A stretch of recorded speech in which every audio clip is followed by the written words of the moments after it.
All right, guys. So welcome everybody to the Hypnotic Priming Masterclass. This is going to be a pretty straightforward and very simple masterclass.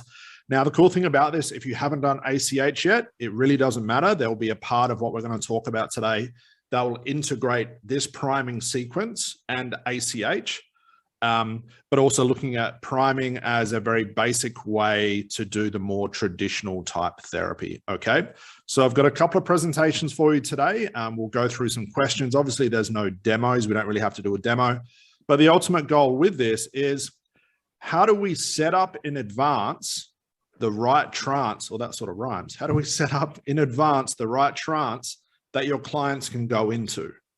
Because we all know that trance is sort of boundless. It can be good, it can be bad, it can be good looking, it can be ugly, it can be intermediate, it can be anywhere. And what a lot of therapists and coaches do, or especially therapists, is everyone thinks that trance is going to be a very pleasant place. And I'm here to tell you it's not. And sometimes we can put a client into a very horrible situation inside of trance that actually will reflect the type of therapy, even with good intentions, and will sort of spit them out the other end, making the problem seem worse. Okay. We've talked about in the ACH training, the ab reaction drill. So we'll talk about that today as well. But the ultimate goal with priming is to set up the right trance every time, so your client has the intended outcome every single time. Does that sort of make sense of where we're going? Okay. And we'll go through those presentations. Now, I say this with a caveat is if you've done ACH, everyone's going to say, well, Scott, how come we don't learn priming in the ACH? Well, you guys know that ACH is advanced conversational hypnosis. It's not necessary, because the stuff we do with ACH, being the hypnotic interview, will actually set up the right trance for us. Okay.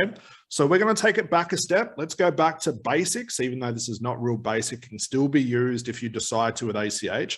But let's go back to basics where we can show you how to set up the right trance if your client or the niche that you're working with is sort of prone to ab reactions, is prone to more negative trances. Some niches are like that. Or maybe you feel more comfortable to set up the right trance so you know where your client is heading every single time. Without sort of pot luck, like, oh my God, I hope they land in one of three trances. Are they going to be good, bad, or ugly? Okay.